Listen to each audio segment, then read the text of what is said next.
Okay, let us begin. We are here to discuss the creation of the Magna Carta. Maybe you've heard of it, maybe it sounds familiar, maybe you feel like you know everything there is to know. Well, this will test you out. My name is Mr. Roberts, and I am going to take you through the creation of the Magna Carta. So, the Magna Carta. We need to put ourselves in the mindset. It was created in the year 1215. England is amidst the system known as the feudal system. This puts the king at the absolute top. He is the master. He cannot be questioned. And it is the job of the king to give land to his barons. His barons are the ones who keep him in power. Think of him as the chief mob boss, and those are his lieutenants or something like that. It's a very, very corrupt system where if you're at the top, you can be really, really wealthy. And the further down you go, the more money you lose. So obviously, if you're the king at the top, you are incredibly wealthy. The barons, incredibly wealthy. The knights, pretty wealthy. The peasants, also known as everyone else, not wealthy at all. So this is the system in which the world is living at that time. So let's go through a few key notes. These are the things, if you know nothing else, you're going to know these facts about the Magna Carta. So Magna Carta is actually Latin, and it translates as Great Charter. Think of it as like a big contract or something like that. Okay, so Magna Carta makes it sound really cool and really fancy because it's in Latin, and we know Latin makes everything sound intelligent, obviously. That's why scientists use it, just to make themselves sound more sciencey. Okay, so Magna Carta means great charter, great agreement, great contract, any way you want to think of it like that. These days, in more modern terms, we would think of it almost as a constitution, but they didn't really have the idea of that at the time, which is one of the reasons why this is so important, because of course, it was the first of its kind. So it was signed by King John on June 15th, 1215. So it makes it a bit easier to remember the day because it's the 15th, 1215. So if you can remember the year, you can remember the day. So we just have to remember June 1215, and we know it was the 15th. So June 15th, 1215, you'll never forget that the rest of your lives. Okay. So it was actually signed under duress, which basically means that King John was forced to sign it. His options were either sign the Magna Carta, sign this big contract, sign this big agreement, or go to war with his own barons, which he most likely would not have won. So essentially it was either sign this or you won't be king anymore. So he signed it. It was actually reissued. So there was a Magna Carta in 1215. Guess what? There was a new one in 1216. Guess what? There was a new one in 1217, and a new one in 1225, and a new one, and a new one, all the way through the 1300s. Last one in 1297, as a matter of fact. So why is it such a big deal if they kept doing it again and doing it again and doing it again? Well, it is because it is the first one, the first of its kind, that makes this such a big deal and so fascinating. So what made it a big deal was it declared the sovereign, which is another word for the king, so declared the person at the top of the feudal system to be subject to the rule of law and documenting the liberties held by free men. So it provided the foundation for what we would call individual rights. Okay, so all the rights that exist in every Western democracy around the world right now, they can trace their path all the way back to this moment. So kind of a big deal. Okay, now one of the reasons this is kind of a big deal is because the rule of law, the idea that the king had to follow the law, seems pretty obvious to us these days, but that was brand new. That even the king had to follow the law, that is just a mind-blowing concept in the year 1215. Okay, so what was the deal with King John? Why did his barons want to go to war with him in the first place? Why was he so horrible? Well, there were a few things. One, he had gotten into a disagreement with the Pope. Now, the Pope in 1215 is most actually the most powerful person in all of Europe, because essentially he speaks for God. And if you have made the person who speaks for God mad, that means God is probably mad with you. And if you're the King of England and God is mad with you, then he's mad at all of England. So by King John getting into an argument with the Pope, he's essentially making it the risk that all the barons are going to go to hell, all the knights are going to go to hell, and all the peasants are going to go to hell. So that's kind of a big deal. So that was one of the reasons that the barons are a bit upset. There's also the fact that all of the churches are closed down. The Pope said, that's it. We're not even going to run churches. So all these people who think they're going to go to hell can't even go to church and pray, please don't send me to hell, please don't send me to hell. I promise I'm good. They can't go there. The churches are closed. Oh my goodness. He was bad at war. He lost Normandy to the French. Now, believe it or not, the Normans, when they conquered England from 1066, they were from, of course, Normandy. So this had belonged to England since 1066. So going on, what was it, nearly 200 years or so, 150 years. So a long time, okay? And he loses it. Whoops.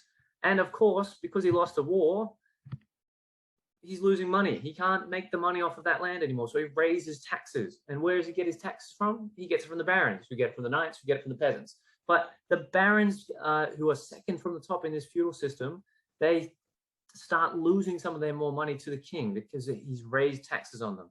So they in turn had to raise taxes on the knights, who had to raise taxes on the peasants, and everyone is getting mad. And then you've got a recipe for almost a revolution. So no one likes this. If there's one thing we know looking at history, it's people don't like to pay taxes. Okay, so who was actually involved in this signing of the Magna Carta? Well, there were 25 barons there. There were 13 bishops, 20 abbots, and they were all there as the king signed away some of his power by signing the Magna Carta. Barons had this idea, this responsibility of enforcing it. So if the king did not follow the rules, if he did not follow the rule of law, then those barons were responsible for essentially going to war with the king. So by signing on, the barons themselves were putting them, their lives and their lands and their wealth at risk. Kind of a big deal. But why on earth would the king agree to something that meant he had less power? That seems a bit odd. Well, basically, this was kind of a big deal. Remember, it was signed June 15th, 1215. Like I said, you'll remember that date the rest of your life. June 15th, 1215, 1215, 15, 15, 15, 15, June 15, 1215, okay? But just before that, about a month or so before, in May, the barons were actually able to take control of London. So they took London away from the king. They took the capital of England away from the king. This is also where a lot of the money of England was being looked after. So if you don't have control of London, you don't have control of a lot of money, which means maybe you can't pay your soldiers, and it goes on and on and on. So the king was in a bit of a weak spot. He didn't actually have the ability to push back against these barons. So he was essentially forced into it. As we said at the outset, this is the word duress. Okay, he was under duress. He was forced into it. Okay, so he signs this document and it gives away some of his power. So does that mean that the barons are the good guys? Well, not really. Remember, this is the feudal system, and basically the higher you are in the system, the better your life is. The lower you are in the system, the worse your life is. And they're second from the top, so they're doing really, really, really, really well. They want to keep it that way. So their motivation wasn't necessarily to be like, let's look after the peasants here. They had their own motives. And of course, one of them is money. The barons were mad that the king had raised their taxes. If they have to pay more taxes, of course, that means less money for them. And of course, more money for the king. So that was a big, big deal. Okay, we see taxes play a big, big role throughout human history. The Peasants' Revolt, the American Revolution. In many ways, taxes probably shaped the course of human history more than war. There was, of course, the idea of power. Okay, instead of the barons advising the king, other men did that job. So a small number of people consulted the king on the affairs of monarchy and state, and the barons was like, no, we're going to have a say in this from now on. You're not allowed to do anything without our say-so. And this sort of ends up evolving into what becomes modern-day parliament. The behavior, okay, the king was going around and being awful to the sons and daughters of the barons. So the sons, he was kidnapping and throwing into jail and keeping them as hostages. The daughters, he was inviting for some, shall we say, private activities. And he was also forcing any widows of these barons to marry men of his choosing, basically to centralize power for himself. So the king was misbehaving. They didn't like any of these things. Okay, and of course, there was some people that you could say were the good guys. that were all about justice. Now, what that means is King John has absolute control, okay? He is the king. It becomes a situation where nothing is illegal to the king because he's the king. So if, for example, there's a law saying you're not allowed to wear a red hat on Sundays, the king walks out wearing a red hat on a Sunday, what are you doing if I'm the king? So the new rule is only the king is allowed to wear red hats on Sundays. So the idea of justice was that the king should follow his own laws. He shouldn't be exempt to these things.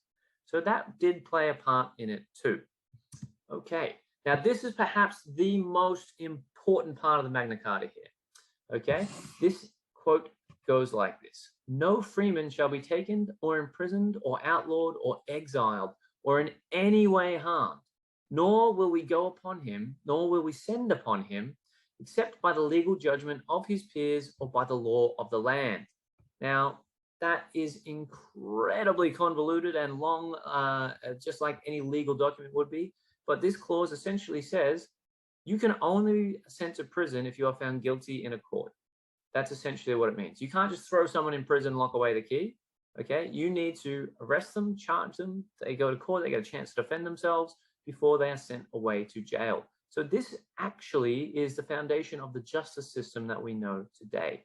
And again, I hope this starts to reveal why this was such a big deal, why this is so important in the history of civilization. So that was clause 39. It is still obviously the foundation of the justice system today, but there could be a little bit of pushback. So this is seen as one of the most important legal documents in British history. And in fact, this quote by Lord Denning, who lived from 1899 to 1999, he was a very famous, powerful, and influential British judge. And he called the Magna Carta the greatest constitutional document of all time, the foundation of the freedom of the individual against the arbitrary authority of the despot. Essentially, without the Magna Carta, there is no freedom the world over, is what Lord Denning is saying. So, is that the case? Well, it was actually revised many times. As mentioned, 1297 was the last version, and that is the version that still technically exists and is recognized by English law today. So therefore, is the Magna Carta that important?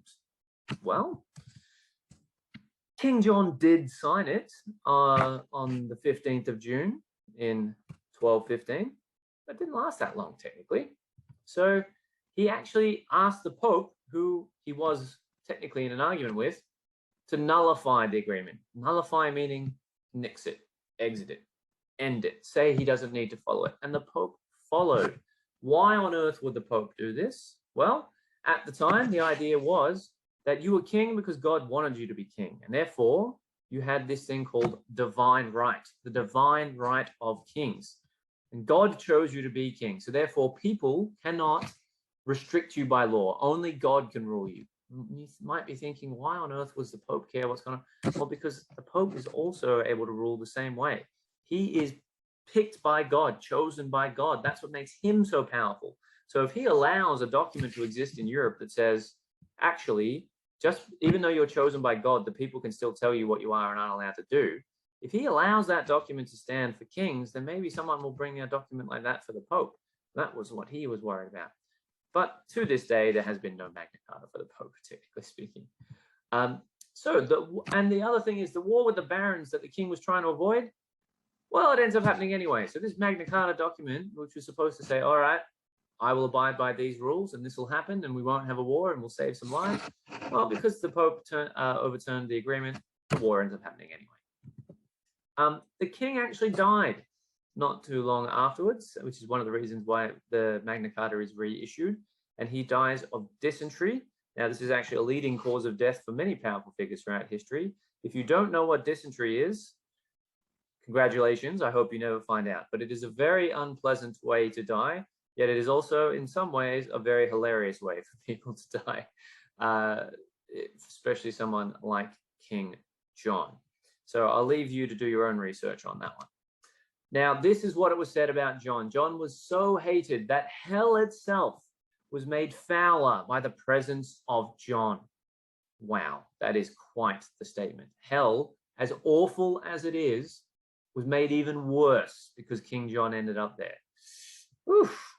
And in fact, no English king has been named John ever since. So in the last 800 some years, no English king has been named John. That's how bad this guy was. Amazing. So then, with all of that said, what's the deal with the Magna Carta? Why do you need to know? Well, you may have noticed my Australian accent. This is actually the rule of law, Commonwealth of Australia, the common law of England. This is on the emblem, okay?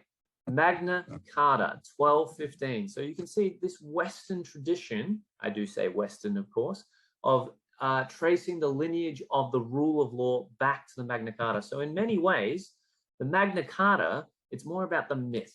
So when you think about it, at the time in 1215, the Magna Carta, it was written in Latin. But the king and his barons, they spoke French. The peasants, who couldn't read, spoke English. So this document at the time, they wouldn't have thought it was that important. They wouldn't have thought it was that powerful. It's over time that we can trace back all of these important laws that we hold true today that the Magna Carta becomes so important. Because only 4 of its original 60-some provisions are still law. So only 4 things they came up with are still law. And of course, as we know, the body of a free man, what's known as habeas corpus, cannot be arrested or imprisoned. You basically can't be thrown in prison without the rule of law, without a court finding you guilty. That is perhaps the most important legacy of the Magna Carta. In terms of what it has done since, how it has evolved, it is the myth of the Magna Carta that has given it its power. A great article in the New Statesman, The Myths of the Magna Carta, explains this brilliantly. I encourage you to do your own reading on this topic if you get the opportunity. Now, whether or not they maybe intended it, the legacy of it was shaped by Enlightenment thinkers. So in the 1600s and 1700s, they really got onto the Magna Carta, reading it through and realizing the power that it had.